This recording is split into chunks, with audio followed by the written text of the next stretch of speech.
Okay, so our next guest speaker is Jae-Han Lee from SK Planet, and then he is currently working as a senior vice president of digital content business. And today he will share with us his experience in digital content business, like in a smart way to offer content service based on data analytics. And then please join me in welcoming Jae-Han Lee.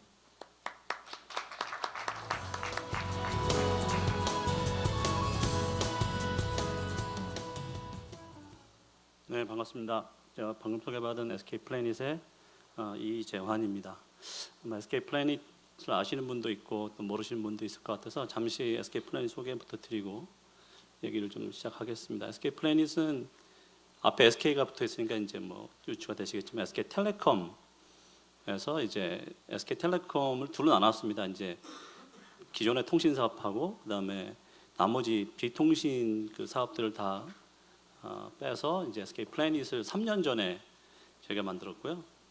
SK 플래닛이 제공하는 서비스 여러분들 많이 알고 계실 텐데요. 제가 오늘 이제 말씀드릴 T스토어가 이제 SK 플래닛이고요. 호핀이라고 하는 비디오 서비스도 역시 SK 플래닛에서 하고 있고요. 저희 자회사이긴 하지만 멜론 그 뮤직 스트리밍 서비스도 이제 SK 플래닛에서 하고 있습니다. 이 세 가지 영역을 묶어서 저희가 디지털 컨텐트 비즈니스라고 하고요. 저는 이제 그쪽 디지털 컨텐트 비즈니스를 담당을 하고 있습니다. 그 외에 이제 뭐 아실만한 것들이 운전할 때 쓰시는 T맵, 그 T맵도 나중에 이제 이 미디어 쪽이랑 관련은 없지만 굉장히 빅데이터 분석을 많이 하는 그런 사업이고요. 완전히 그 데이터 기반으로 하는 사업입니다. 그래서 실제 그 T맵의 핵심 경쟁력은 이제 데이터 분석에 사실 있고요. 그 다음으로는 11번가가 이제 쇼핑 쪽에 있는데 마찬가지로 굉장히 많은 데이터 분석을 해서 실제 그 사업을 하고 있고요. OK 캐시백 뭐 이런 사업들도 지금 다 뭐 실업 이런 쪽이 이제 저희가 이제 커머스 군이라고 해가지고 통합 커머스 사업 쪽 군이 이제 SK 플래닛에 있습니다. 뭐 그 외에 이제 뭐 조그만 그 서비스들이 그 다양하게 존재합니다. 오늘 제가 이제 말씀드릴 내용은 SK 플래닛 사업들 중에서 이제 디지털 컨텐트 이쪽 사업에서 어떻게 데이터를 그 활용하고 있는지 어떻게 이 데이터들을 쓰고 있는지 좀 말씀을 드리는 시간을 갖도록 하겠습니다. 제가 이걸 누르면 되는 건가요? 아니면 페이지를 넘겨주시나요? 인트로를 못 받아가지고요.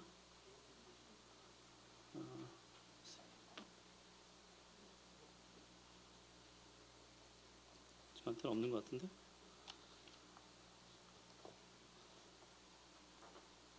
앞에 분은 한 페이지 갖고 오셔가지고 예. T스토어부터 소개를 좀 드리도록 하겠습니다. 많은 숫자가 지금 나오는데요. 뭐 이렇게 큰 숫자가 있습니다를 해서 우리는 빅데이터입니다 이렇게 자랑을 하고자 하는 것은 아닙니다. 실제 저는 개인적으로는 빅데이터가 많아야 빅데이터라고 생각하지는 않습니다. 이게 약간 좀 미슬리딩하는 부분이 있는 것 같고요.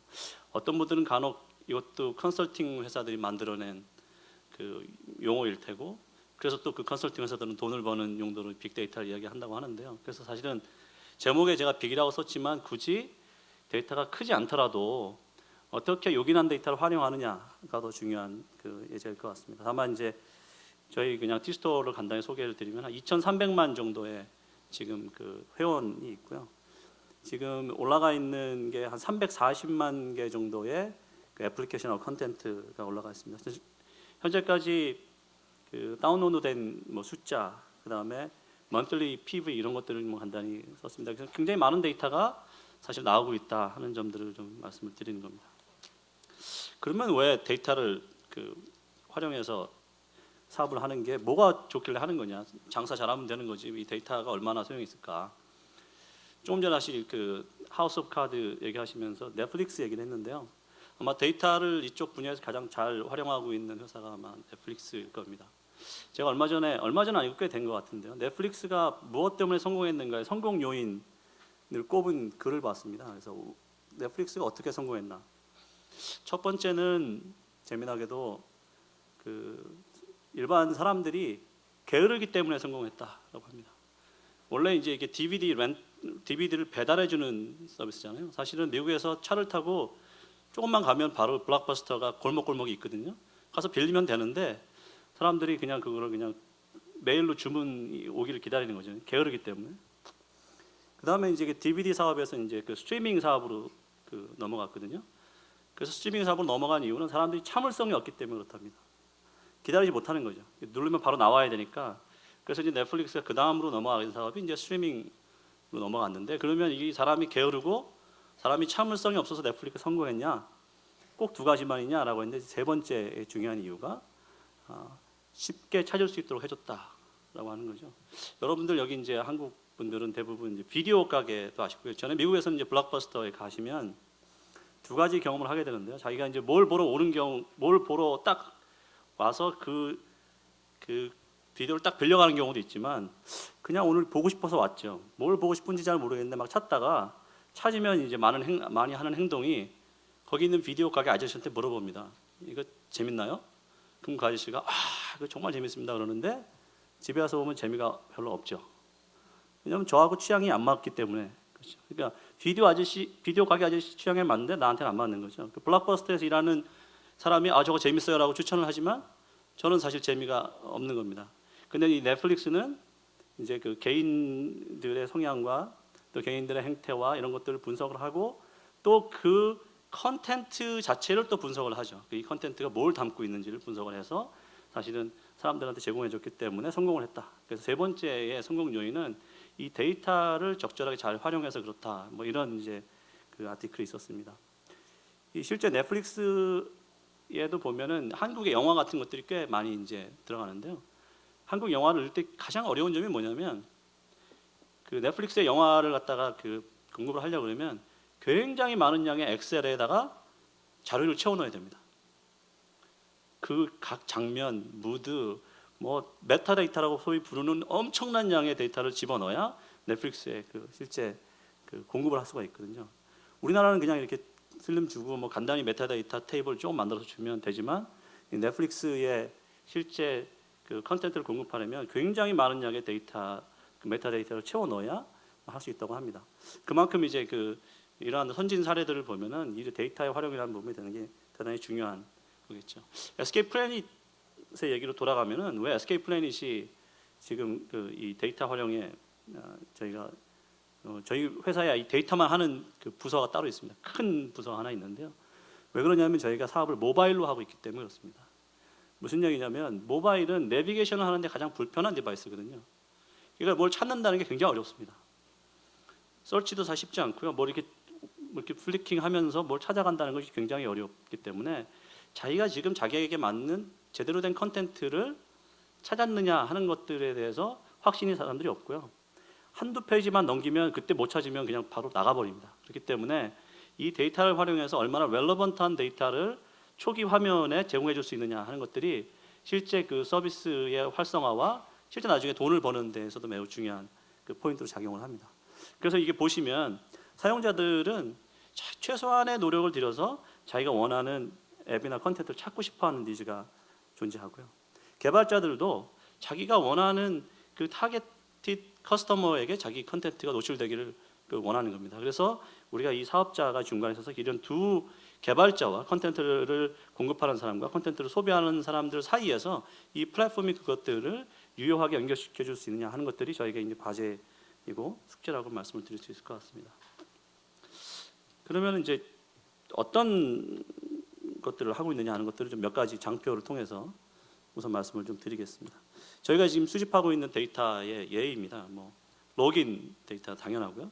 클릭 데이터, 검색, 구매, 다운로드, 그다음에 실제 어떤 우리가 마케팅했을 때 그거에 대한 반응, 그다음에 댓글, 뭐 등등 뭐 이렇게 굉장히 많은 것들을 갖다가 이제 실시간 그 인터페이스를 통해서 분석을 해가지고요. 데이터 마트라고 하는 것들 쭉 만듭니다. 데이터 마트는 이제 조금 전에 말씀드렸던 그런 별로 돼 있기도 하고요. 유저별로 돼 있기도 하고 날짜별로 돼 있기도 하고 이런 것들을 쭉 분석을 해서 데이터 마트를 구축을 하고요. 그 다음에 이제 이 데이터 마트에 있는 것들을 가져다가 두 가지 작업을 하는데요. 하나는 유저별로 그 사람들이 어떠한 컨텐츠나 애플리케이션들을 소비하고 쓰는지를 하나 하고요. 두 번째는 컨텐츠나 애플리케이션별로 어떤 유저들이 그 컨텐츠와 애플리케이션을 어떤 방식으로 쓰는지 그래서 이 프로파일링을 양쪽으로 다 이제 해놓는 작업을 이제 먼저 하게 됩니다. 근데 이제 문제는 이게 유저들이 아까 말씀드렸죠. 저희 2,300만이고 한 달에 들어오는 사람이 한 1,000만 정도 되는데 이거를 진짜 개인별로 다 할 수 있느냐? 이게 사실 ROI가 안 나오는 얘기거든요. 그렇게 해서는 또 실제 마케팅도 되지 않습니다. 그래서 이제 그 유저들을 일정한 그분의 그 유사도를 가지고서 이제 그룹핑을 하는 이제 세그멘테이션 작업을 하게 되어 있고요. 물론 세그멘테이션은 그때 어떤 목적에 따라서 여러 개 세그멘테이션이 나눠집니다. 세그멘테이션이 딱 하나로 되어 있는 게 아니라 이럴 때의 세그멘테이션, 이런 목적으로 할 때 세그멘테이션, 저런 목적으로 할 때 세그멘테이션이 달라지게 되고요. 그 축도 이제 매번 달라지게 됩니다. 이럴 때는 여러 가지 이제 모델링 기술이나 그 데이터 분석 기법들이 쓰이게 되고요. 이런 것들을 가지고서 이제 실제 활용을 하게 됩니다. 이게 이제 저희가 하고 있는 세그멘테이션 한 예시라고 볼 수 있는데요. 이제 X, Y 축은 뭐 저희가 이제 나름대로는 두 개의 디멘션을 잡아가지고 지금 한 7개 정도의 세그먼트가 나온다. 그러면은 V1 세그먼트라고 하면 이 V1 세그먼트를 가면은 이 사람들이 어떤 컨텐츠를 이용하고 있다라고 하는 거고요. 실제 어떤 컨텐츠의 카테고리뿐만 아니라 실제 여기 보면 영웅의 군단, 다크헌터라고 하는 구체적인 이제 그 타이틀명까지도 분석을 하고 이제 일종의 이게 그 페르소나 같은 것들을 이제 이렇게 만들게 되고요. 그다음에 이제 뭐 VV는 또 이런 페르소나를 만듭니다. 이건 언제 쓰느냐? 이제 그 개발자들이 자기들이 게임을 넣는데 자기네 게임들을 누구한테 무슨 뭐 쿠폰 3,000원짜리 쿠폰을 좀 넣어서 좀 타겟팅을 좀 보내달라고 하면 저희가 1,000만한테 다 보내는 게 아니고요, 900만한테 다 보내는 게 아니라 요 프로파일에 맞는 사람들에게만 따로 보냅니다. 그래서 이제 혹시 이제 티스토어를 쓰시는 분들께 받으면 이 사람이 이 뒤에서 뭔가를 분석을 해서 나한테 이게 왔구나 이렇게 이해하시면 되는데요. 틀릴 때도 많습니다. 근데 이제 맞을 때도 있는 거죠. 그러니까 당연히 마케팅의 효율을 따지고 있는 그 개발자들, 게임사들이나 이런 입장에서는 마케팅 달러를 효율적으로 쓰고 싶은 거기 때문에 이거를 100만한테 보낼 거냐, 10만한테 보낼 거냐 많이 다르거든요. 100만한테 보낼 때는 1,000원을 오퍼를 하고요. 10만한테 보낼 때면 똑같은 그러면 10,000원을 오퍼할 수 있잖아요. 그렇게 되면 훨씬 실제 반응률도 높고 또 그렇게 해서 이제 모니타이제이션을 갈 수가 있기 때문에 지금 실제 이런 세그멘테이션을 가지고서 저희가 가지고 있고 이제 그 개발사들이 요청이 있으면 그런 타겟 오퍼링을 하게 됩니다. 여기서 사실 이제 말씀드리고자 하는 것들은 조금 전에 이제 그런 프로파일링이 끝나면 실제 이렇게 개인화 추천하고 타겟 마케팅을 하는데요. 요 장표에서 보여드리고자 하는 것들은 이 A/B 테스트입니다. 실제 그냥 해봤더니 좋더라. 사실은 이 데이터 하는 사람들이 제일 힘든 게 회사에 보면 이제 데이터를 하는 팀이 있고요, 데이터 사이언스 하는 팀이 있고 마케팅 팀이 있거든요. 근데 실제 예산을 잡고 있는 데는 마케팅인데 여기 있는 사람들은 과거에 데이터 없이 마케팅을 해왔거든요. 자기 감도 있고 인사이트도 있고 그냥 하면 되는데 회사에서 막 뭐 빅데이터 활용을 하고 하니까 하긴 하는데 실제 이게 효과가 얼마나 있는지 잘 모르겠는 거예요. 그래서 이제 이런 어떤 그 A/B 테스팅을 하는 그 메커니즘을 만들어야 되고요. 여기 제가 루프를 그린 이유는 추천 리스트를 생성해서 노출을 해가지고 성과 분석을 반드시 하고 다시 그게 피드백으로 돌아와가지고 마케팅 기획을 하고 다시 기획되는 거대로 추천을 하고 이 루프가 안 만들어진 상태에서 명확하게 그 마케터와 데이터 사이언스를 하는 사람들 간에 어떻게 검증할 것이다 하는 그 지표 같은 것들을 미리 안 정해놓고 하게 되면 또는 이 지표를 정했는데 이게 메저러블 하지 않거나 나중에 굉장히 아기어블한 모호한 그런 지표를 만들게 되면 이게 전부 다 이제 헛고생이 되고 나중에는 데이터를 하는 쪽은 그봐 효과가 있지 않았냐라고 얘기하고 마케팅하는 쪽은 힘 많이 쓰고 돈 들였지만 효과가 없었다라고 얘기를 하게 됩니다. 그래서 뭐 여기 계신 분들 중에서 이제 다른 회사에서 오신 분들도 있을 테고 할 텐데 어찌 보면 데이터를 얼마나 잘 분석하느냐 이런 것도 중요하지만 이러한 것들을 실제 마케팅 사례에 집어넣을 때에 사전에 어떻게 그 지표를 정의할 거냐, 어떻게 검증할 거냐 하는 것들을 먼저 공감을 갖고 동의를 하는 부분이 매우 중요한 일이라고 얘기할 수 있을 것 같습니다. 실제 이제 한번 사례를 보여드리겠는데 이 왼쪽에 있는 것들이 그냥 지금 현재 하고 있는 이 데이터를 활용하지 않았을 때에 그냥 모든 사람에게 보여지는 그런 화면이 되겠고요. 오른쪽에 있는 것들이 이제 그런 데이터를 활용해서 세그멘트별로 다른 겁니다. 예를 들면 RPG 본자, 게임 본자라기는 그 롤플레잉 게임을 많이 했던 사람들을 저희가 이제 타겟팅을 해갖고 넣는 거고요. 액션 영화를 많이 보는 사람들에게는 그 밑에 카드 같은 것들을 집어넣게 되는 겁니다. 또 TV에 TV 예능만 주로 많이 보는 사람들은 이제 이 TV 예능 고수 특집 이런 것들은 이제 노출을 하게 되는 거고요. 그래서 이제 이러한 것들은 옆에 뭐 이렇게 여러 가지 알고리즘 같은 것도 있고, 그 다음에 실제 추천 리스트라든지 이런 것들을 통해서 계속 축적이 되고 발전이 되고 있는데요. 실제 저희가 테스트를 해보면은 이렇게 아까 추천을 했을 때에 운영자 추천이라고 하는 것은 데이터를 기반하지 않는 겁니다. 운영자가 그냥 추천을 하는 거고요. 그 다음에 앞에 보여드린 것들이 데이터 기반 추천인데 실제 한 3배 내지 5배 정도 구매 전환, 그러니까 이제 쭉 들어와서 최종적으로 구매까지에 가는 구매 전환율 관점에서 이 데이터를 활용한 추천이 한 3배, 5배 정도 높은 것으로 일단 숫자가 나오고 있습니다. 그다음에 요거는 조금 더 이제 상세하게 홈 화면에 개인화된 노출에 대한 다른 예를 좀 보여드리는 거고요. 이것도 마찬가지로 아주 구체적인 예입니다. 예를 들면 골드, 저희가 등급이 있습니다. 이제 등급은 저희에게 이제 얼마나 가치 있는 고객인가 하는 거고요. 10대 남성인데 베스트 카테고리가 만약에 게임 쇼핑이다 그러면 이제 추천이 이렇게 나오는 거고요. 30대 남성인데 게임 만화다 그러면 이제 이렇게 나오게 되고, 여성이면 또 앞으로 나와서 이제 뭐 아주 간단한 예인 것 같지만 이걸 만들기까지 굉장히 많은 시간과 노력이 들어갔습니다. 두 번째는 이제 상품의 검색을 용이하게 하는 건데요. 사람들이 들어와서 어떤 경우에는 딱 목적을 가지고 들어와서 그걸 딱 사갖고 나가는 사람도 있지만 그냥 왔다가 이것저것 보는 사람들이 있거든요. 그럴 때에 이제 많이 쓰게 되는 것들이 다른 사람이 함께 구매한 다른 상품과 또 이 상품과 함께 본 상품을 합니다. 이게 왜 두 개를 따로따로 보여주나, 비슷비슷한 것 같은데 라고 생각을 하실 수 있는데요. 사실 좀 다른 게 제일 오른쪽에 보시면 다이어트 스키니 요가를 이 사람이 구매를 했으면 다른 다이어트 앱을 안 삽니다. 그러니까 그걸 보여줄 필요는 없고요. 그거와 이제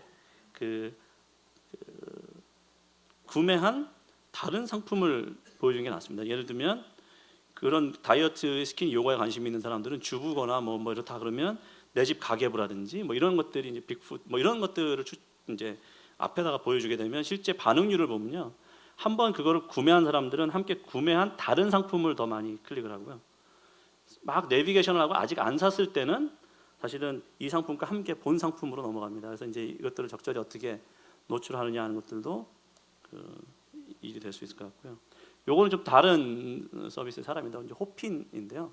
아까 이제 말씀드린 거는 정형 데이터입니다. 대부분 다 이게 정형 데이터, 클릭이라든지 그다음에 그 사람들이 어디서 어떻게 내비게이션을 했다든지 로그인했다든지 했는데요. 이거는 이제 비정형 데이터를 어떻게 이제 활용할 것이냐인데 주로 댓글 이거나 그 영화에 대해서 댓글을 남기면 뭐 재미있어 재미없어도 있지만 뭐 달달한 그다음에 오그라드는 이런 식의 이제 표현들을 댓글에 막 달거든요. 그러면은 이거를 마이닝을 해가지고 그 컨텐츠는 이러한 테마와 감성 키워드를 넣습니다. 예를 들면 여기 앞에 오른쪽에 드래프트라는 영화를 보면요, 비슷한 영화 그러면 이제 미식축구, 도전정신, 라이벌, 우정 이런 것들을 감성 키워드를 가지고 있고요. 이 데이터는 그러면 그거와 또 비슷한 키워드를 가지고 있는 다른 이제 컨텐츠들이 노출이 되게 되는 겁니다. 마찬가지로 라스베가스에서만 생길 수 있는 일 그러면 실화, 결혼, 삼총사, 히틀러 이런 것들이 이제 키워드로 나오고요. 그 키워드와 같이 또 붙어 있는 다른 컨텐츠들이 연관도를 저희가 이제 프락시미티를 쭉 가지고 있다가 함께 비슷한 영화로 이제 추천을 해주게 되는데요. 이런 부분들도 지금 점점 이제 하나씩 리파이닝을 해가고 있는 중입니다. 이건 아까 이제 말씀드렸듯이 저희가 지금 커스터머 리텐션 프로그램이라고 로열티 프로그램이라고 부르기도 하고요. 기존의 티스토어를 쓰고 있는 사람들에게 이제 여러 가지 적립을 하거나 이제 혜택을 주는데, 예를 들면 게임을 게임만 좋아하는 사람한테 다른 혜택을 줘봤자 별로 소용이 없거든요. 그래서 이제 그걸 분석을 해가지고 똑같은 베네핏을 주더라도 세그먼트별로 다르게 줍니다. 그 패키지가 좀 다르게. 그래서 이제 그런 것들을 그 왼쪽에 설명을 드린 거고, 아까 말씀드렸듯이 어떤 업체가 와서 자기네가 이제 앱을 출시하거나 게임을 출시를 하는데 이걸 타겟팅을 좀 해달라. 그냥 나는 다 노출하는 거 싫고, 예를 들면 쿠폰 같은 거를 딱 쿠폰을 그 분석을 통해서 그 자기네 컨텐츠나 앱을 살 수 있는 유저, 가능성이 높은 유저에게만 해달라라고 하면은 저희가 이제 그 프로파일링을 해가지고 이제 그 사람들에게만 이제 딱 그 보내주는 그런 오퍼링을 하고 있습니다. 이상이 이제 제가 오늘 그 프레젠테이션 자료로 준비한 좀 전체 내용이고요. 한 가지 이제 뭐 마치면서 이제 한두 가지만 좀 첨언해서 말씀을 드리면, 항상 이 빅데이터 얘기가 나오면 따라 나오는 얘기가 이제 그 프라이버시의 이야기입니다. 사실은 이제 그 넷플릭스가 됐든 미국에서 이제 판도라라고 하는 이제 그 라디오, 지금 우리나라도 이제 이 멜론, 제가 이제 그 우리 회사는 이제 멜론이지만 거기 보면 멜론 DJ가 있고요. 뭐 근데 지금 요즘에 밀크, 뭐 비트 이렇게 나오는 것들이 대부분 보면 이게 라디오인데요. 그게 이제 라디오를 들려줄 때 이제 미국의 이제 판도라 같은 경우는 그 사람들의 음악 취향을 계속 분석을 해가지고 사실은 그 음악이 계속 들려지게 되는데, 어떤 사람 얘기는 1시간 뭐 2시간을 들어도 질리지가 않는답니다. 계속 자기가 좋아할 수 있는 음악을 계속 들려줘서. 근데 한동안 듣고 보면 섬찟하다는 거죠. 이 사람 누군가가 나의 취향을 다 알고 있다? 라고 하는 게 이렇게 썩 그렇긴 하지만 한편으로는 굉장히 편리하고 좋잖아요. 그래서 이게 이 프라이버시에 대해서 이제 민감하긴 하지만 결국 명확한 베네핏이 있으면 그 프라이버시 문제들은 넘어갈 수 있는 거다라는 생각이 드는 거죠. 괜히 엄하게 이렇게 잘 안 맞는, 별로 밸류가 없는, 가치가 없는 일에 자꾸 데이터를 분석해가지고 소비자들한테 가치를 주지도 못하면서 분석만 많이 해대면 이제 이게 프라이버시 문제로 가지만, 명확하게 그 사람에게 밸류를 애드할 수 있는 거라면 이 프라이버시 문제도 넘어갈 수 있지 않을까 하는 생각이 들고요. 두 번째는 SK 플래닛 안에서도 뭐 빅데이터뿐만 아니라 개인화, 추천 이런 얘기를 굉장히 오랫동안 해왔는데요. 사실은 오늘 이 정도의 소개를 시켜드렸고 이제 뭐 앞으로 좋은 게 많을 겁니다 이렇게 말씀을 드리지만, 아마존 같은 경우에 뭐 이제 여러 가지 뭐 사례를 보면 아마존의 전체 매출의 한 30% 정도는 이런 데이터 분석과 이제 빅데이터가 기여한 바가 있다. 아까 넷플릭스 사례도 말씀을 드렸고요. 이제 그러한 그 해외 사례들이 있는 반면에 아직은 SK 그 플래닛이나 국내에는 사실 그럴 만한 사례, 이게 정말 사업에 이만큼 도움이 되고 매출에 이만큼 도움이 되고 또는 고객들에게 이만한 밸류를 제공했다라고 하는, 이렇게 자랑할 만한 아직 사례는 없다라고 솔직한 얘기로 말씀을 드릴 수 있을 것 같고요. 다만 그 이런 것들이 그 발명을 하는 게 아니고 어느 순간에 딱 발명해서 나오는 게 아니라 이 트라이얼 앤 에러를 통해서 계속 레슨스 런드를 축적하고, 아까도 말씀드렸지만 그 계속 루프를 돌면서 피드백을 돌면서 점점 이 그 알고리즘이 더 좋아지고요. 또 그런 것들을 통해서 또 새로운 추천이나 또는 개인화나 타겟팅이나 이런 것들이 가고, 거기서 효과가 좀 나오면 다시 또 투자가 되고 하는 이러한 선순환의 고리를 한참을 돌아야 정말 소비자들도 그 밸류를 느끼고 또 사업자들도 좀 더 그 모니타이제이션을 좀 할 수 있는 그러한 길로 갈 수 있지 않을까 해서, 빅데이터라고 하는 이러한 그 화두는 던져졌지만 실질적인 어떤 효과를 나오기까지 이러한 많은 노력과 시간이 든다는 것을 염두에 둔다고 하면, 여기에 이제 그 관여되는 모든 그 사람들이 그냥 데이터 사이언스를 하는 사람들의 그 엉덩이를 발로 찬다 그럴까요? 계속 막 해봐, 뭐 돈은 많이 들어가는데 효과는 언제 나와라고 닥달을 할 게 아니라 조금씩 그 마케터들이나 경영자들도 이게 관심을 가지고 작은 성공 사례들을 계속 축적해 나간다면 이제 우리나라에서도 그 해외의 이런 좋은 사례들 같은 것들이 더 많이 나올 수 있지 않을까 생각하고요. 플래닛 뭐 내년도에도 혹시 뭐 저를 불러주시든 누구를 불러주신다면 실질적으로 더 좋은 성과가 나온 사례를 가지고서 좀 말씀을 드릴 수 있지 않을까 생각을 합니다. 이상으로 발표를 마치도록 하겠습니다. 감사합니다.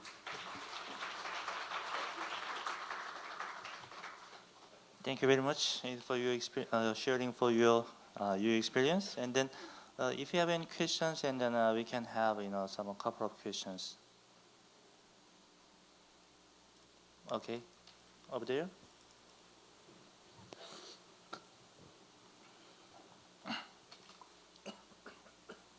안녕하세요. 발표 잘 들었습니다. 아까 멜론 DJ랑 그 비트랑 다른 뮤직 스트리밍 라디오 서비스를 얘기를 해주셨는데요. 네, 저 같은 경우에는 이제 삼성에서 제공하고 있는 밀크나 다른 비트 서비스 같은 경우가 멜론 DJ에 비해서는 조금 약하다고 생각을 하고 있었어요. 이제 기계적으로 그 빅데이터를 분석하는 거랑 제가 알기로는 멜론 DJ는 이제 사용자들이 직접 그 곡들을 리스트업하는 걸로 알고 있는데 이렇게 저는 그 두 가지 서비스의 가장 큰 차이점이 손맛이라고 생각을 하고 있거든요. 네, 빅데이터는 약간 기계적으로 분석을 하는 걸로 알고 있는데 그게 이제 사람들의 손맛을 넘어설 수 있을 거라고 생각을 하시는지 궁금합니다. 뭐 아주 아주 클래시컬한 디베이트입니다. 지금 사람들이 손맛으로 추천을 해주는 게 좋으냐 아니면은 뭐 데이터를 기반으로 분석을 해서 추천하는 게 좋으냐. 사실은 아직 승부가 난 것 같지는 않고요.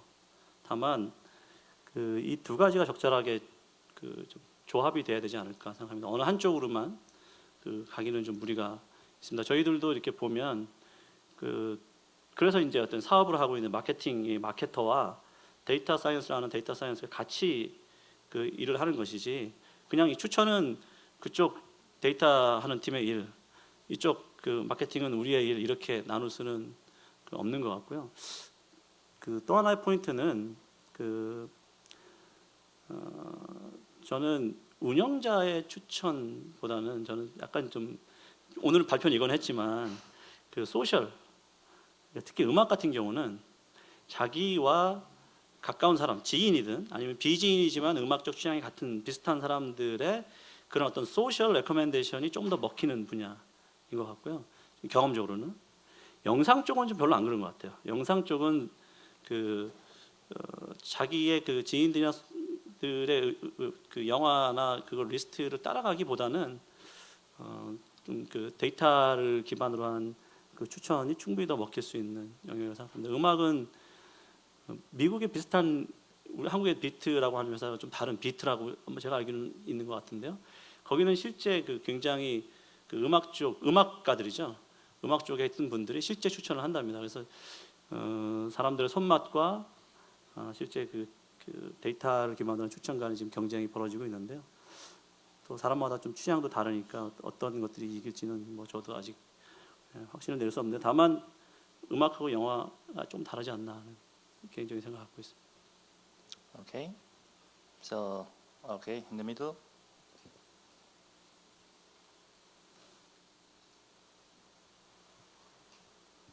네, 감사합니다.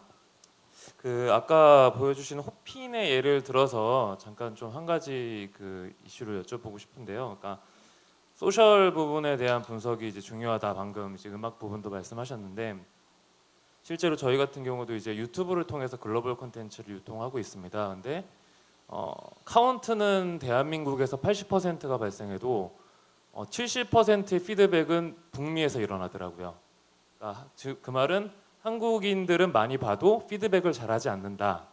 이제 이런 가설을 세웠는데 아까 같이 소셜 분석을 하셔야 되고 텍스트 마이닝을 하셔야 되는 그런 서비스에 있어서 특히 한국인을 대상으로 하는 서비스에 있어서는 좀 이렇게 불리한 상황이 아닌가. 혹시 현장에서 그런 걸 느껴보셨는지 궁금합니다. 네, 정확하게 알고 계신 것 같고요.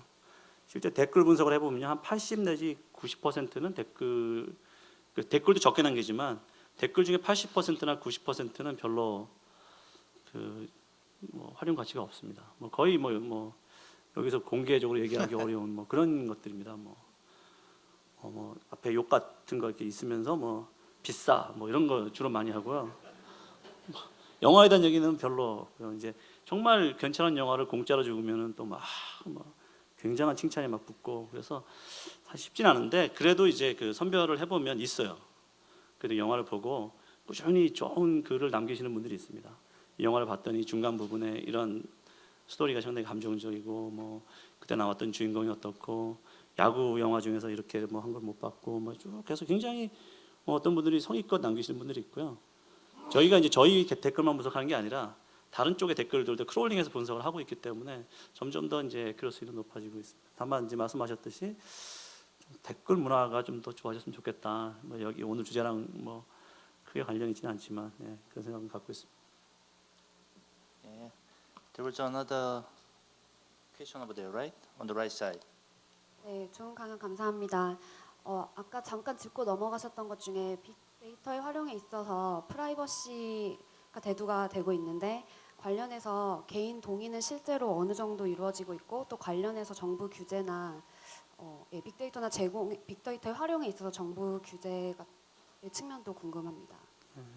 제가 아직 그쪽을 상세하게 이렇게 데이터를 갖고 있거나 데이터 포인트 갖고 있지는 않고요. 뭐 아시겠지만 이 개인 정보 보호에 혹시라도 조그맣게 실수가 있으면 뭐 그 회사는 굉장히 어려워지죠. 저희 바로 우리가 지금 소유하고 있는 이 네이트 뭐 아시겠지만 여러 가지 뭐 다른 이유가 있었지만 결정적으로 힘들었던 것 중에 하나가 그 개인 그 정보 유출이 터지면서 굉장히 어려웠었고요. 최근에 이제 그 카톡도 이제 그런 근데 어떻게 피해 가는지 아니면 어떻게 될지 잘 모르겠지만 그래서 이제 그런 부분은 정말 그 동의 절차나 실제 동의 하는 부분에 대해서 그것 없이 하는 것들은 불가능합니다. 그래서 다만 이제 그런 것들을 이미 알고 있었기 때문에 지금 정보 이용 동의율은 뭐 100% 지금 다 받아서 하고 있는 거고요. 다만 규제라는 관점은 제가 미국하고 뭐 선진 또는 미국 지금 사례하고 이렇게 딱 비교를 안 해봤지만 이게 규제 때문에 그쪽은 더 잘하는 거는 아닌 것 같아요. 그래서 뭐 비슷한 결국 규제를 서로 바라보면서 하고 있지 않을까 하는 생각이 있는데 아까 말씀드렸듯이 그들이 조금 더 여러 가지 이 데이터 활용에 있어서 앞서가 있는 것이 규제 때문에 우리나라가 못한다 이런 상황은 아니라고 생각을 합니다. Okay, there are lots of interest, but well, sorry, and then we have some limited in the time. So if you have any questions, and then after this session, you can ask.